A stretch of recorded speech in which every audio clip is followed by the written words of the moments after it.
கவிஞர் வாலி தன்னுடைய ஈகோவை டச் பண்ணதுனால எம்ஜிஆர் ரசிகர்களுக்கு சரியான பாடம் புகட்டியிருக்காராம்.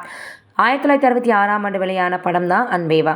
எம்ஜிஆர், சரோஜாதேவி, நாகேஷ், டி.ஆர். ராமச்சந்திரன், மனோரமா உள்ளிட்ட பலர் நடிச்சிருந்த இந்த படத்தை ஏ.சி. திரிலோக சந்தர் இயக்கியிருந்திருக்கிறார்.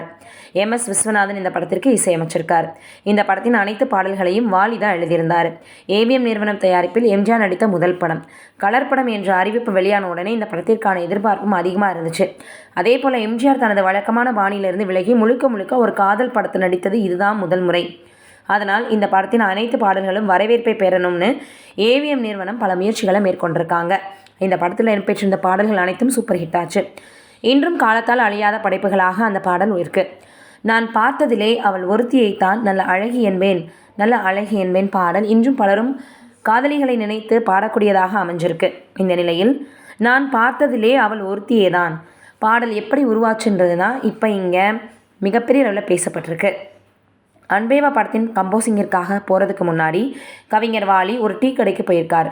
அங்கு எம்ஜிஆர் நடித்த பணத்தோட்டம் படத்தில் இடம்பெற்றிருந்த பேசுவது கிளியா பாடல் ஒளிபரப்பாகிட்டு இருந்திருக்கு.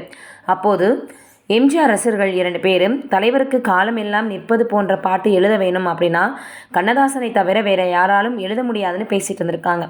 அதை கேட்ட வாலி அவர்களுக்கு கோபம் வந்துருச்சான். ஏன் நம்மளால் எழுத முடியாதான்னு தோணியிருக்கு. இதையடுத்து ஏவிஎம்மில் கம்போசிங்கிற்காக உட்கார்ந்திருந்த வாலி 10 நிமிடம் கண்ணை மூடிக்கொண்டு யோசிச்சிருக்கார். அந்த ஆழ்ந்த சிந்தனைக்கு பிறகு வாலிக்கு வந்த முதல் பல்லவி நான் பார்த்ததிலே அவள் ஒருத்தியைத்தான் நான் அழகி என்பேன் அப்படின்றது. பாட்டு கம்போசிங் முடிந்து எம்ஜிஆர் அந்த பாடலை கேட்டதும் ஆண்டவர் எங்கே, அவரை நான் நேரில் பார்க்கணும்னு சொன்னாராம். வாலியை எம்ஜிஆர் எப்போதுமே ஆண்டவன் தான் சொல்வானாம். வாலியை பார்த்ததும் என்ன பாட்டு எழுதியிருக்கீங்கன்னு பாராட்டிட்டு வாலி அவர்களுக்கு எம்ஜிஆர் முத்தம் கொடுத்துருக்காராம். இப்போ இந்த விஷயங்கள் நீண்ட நாட்களுக்கு பிறகு சமூக வலைதளங்களில் வைரலாக பரவி வந்துட்டுருக்கு. எல்லோருமே இப்படிலாம் கூட நடந்திருக்கா, ரொம்ப சுவாரஸ்யமாக இருக்கே அப்படின்னு இதை பற்றி தான் பேசி வராங்க.